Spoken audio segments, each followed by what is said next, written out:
damo ko nabalaan nga mga tawo no nga gahalalin sa simbahan kay kuno nalain sila.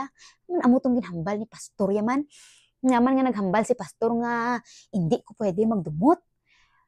Feeling ko ya, pwede ko ya kadumot ya kung ang tawag ginobra niya ni sa akon ho. So mangita ka dayon sang simbahan nga nagasiling nga okay lang magdumot kay for example kung mangita ka gani sang simbahan nga nagahambal sang pulong nga himo-himo lang, ihambal na nila ang pulong nga makapalipay lang sa tawo. So for example, since gistoryahanay naman lang kita dumot, mahambal din ang simbahan nga nga okay lang na ang magdumot kay insindi ina ang Ginoo sa imo ginabatsyag. Kay nga man, nakakarin na siya sa kalibutan. Kag balaan niya nga ilog kasi na kag naintindihan niya na so padayon na lang okay lang na siya madula lang na galing kadugayan. Hindi na iya guys, that is not true. Kaya ang hambal sa Biblia, higugmaa pati ang imo nga kontra. Hay, kung di ka gusto mamati sina, mangita kagid sang simbahan nga nagapahalipay lang sa imo. For example, ang simbahan magahambal no nga ihatag sa Ginoo ang 10% sang imo nga income. Ano imong hambal? Ha? Nga manihatag ko na yung 10% sa akong income, ako na niya kwarta. Ay, mangita ka naman din sa simbahan nga nagsiling nga, hindi kinahanglan maghatag 10%, bisan 2% lang, okay na na siya. Malipay na lang Ginoo. Dito ka man din masimba, kaya 2% lang. Oo, are. For example ha, mahambal ang ari ka matuuran ha, hindi mo masalbar ang imo nga kaugalingon. May sulod ni siya, gamay na lang galing. Mahambal bi ang tinuod nga simbahan nga si Jesus lang gid, si Jesus lang gid ang pamaagi nga mas-save ikaw, nga masalbar ikaw, batunon mo lang siya sa imo nga kinabuhi kag magapati ikaw, mag-submit ikaw sa iya, which means to say magapati ikaw sa kung ano nga ginahambal kag mangayo ka pa saylo sa imong mga kasalanan, kag magbag-o ikaw, kay baguhon ka man niya mo, kay pag-accept nimo sa Ginoo kay Jesus as your Lord and Savior, bag-ohon kanya kay tagaan niya ka bag-o nga ano man, bag-o nga pagkatawo. Pero kung hindi kasi na gusto kay magasiling ka, ha? Hapos-hapos man lang na. Hindi na siguro tinuod ya. Dapat siguro ya para masalbar ko kinahanglan ko siguro ya mga muyo sang ikatatlo gid sa isa ka adlaw, kinahanglan ko siguro ya nga magsimba gid kada Domingo, kinahanglan ko siguro ya nga ano sin tawag sini man mag-communion, kinahanglan ko siguro nga mag-amo sadto para mag-save, hindi ko magpati nga hapos-hapos nang gali ilog sina. Damo simbahan nagawali nga nagasili nga kung gusto mo maluwas, kinahanglan mo nga magbulig na pulo ka tawo, kinahanglan mo nga buligan kami ipatindog ang amon nga amon ni amo to.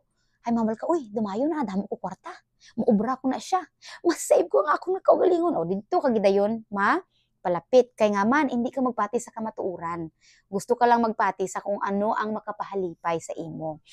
That is, ang bad news guys is, hindi na siya tinuod, kag hindi na siya makapaluwas.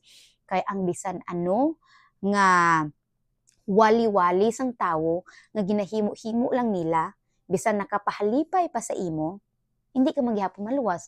Hindi man gihapon mo ay maghihapon power. Kay ang power or ang gahom halin lang gid sa pulong sang Ginoo, sa tinuod kag anong iban pa nga term nga magamit sa tinuod nga pulong sang Dios. Hindi lang ang himo-himo sang tao para makapahalipay sa imo, para may miyembro sila, para hindi maghalin.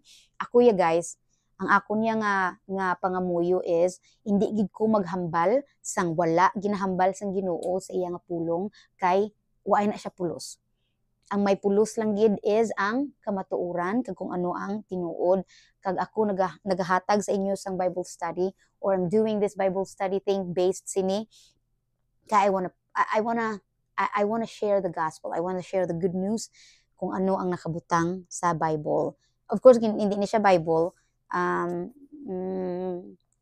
laptop ni siya, pero kabalo man kamo no nga may Bible nga pwede makita online. So amo lang na siyang akong intro kung nga man nga kinahanglan nga ang aton Bible study halin lang gid sa Bible kag kung ano ang matuod. So kung may mga times gani nga maihambal ko nga daw contradicting or nagakontra sa inyo nga ginapatihan or sa inyo nga nabatian sa iban, pamangkutan nyo ko kay tanan nga sabat ari lang na di. Alright? So amo lang na siya, nubo lang siya. I pray nga magapadayon kita, kag magapadayon kamo sa pagpamati sa akon bisan ano oras Kag gatuon ko actually guys ha, wala lang ko ginatake ko ni siya seriously ha, wala lang ko sila nga anong istorya ko subong man, anong iwakal ko subong man, no, I take this seriously, gapangamuyo ko about sini, ginastadihan ko ni siya, kag gina-compare ko pa gani ang versions ng English kag sa Ilonggo to make sure nga pareho, alright? So, kung mayara ulit mga suggestion nga topic nga gusto niyo mabalaan, i-type nyo lang, i-DM nyo ko, kay if not, ako magyapon ang magapangita sang topic mo. Kulo sadya man na siya. So, hasta diri lang, hasta sa sunod. Tani may mga kape ka mo. See you again later, or buwas, or kung saan man. Alright, bye!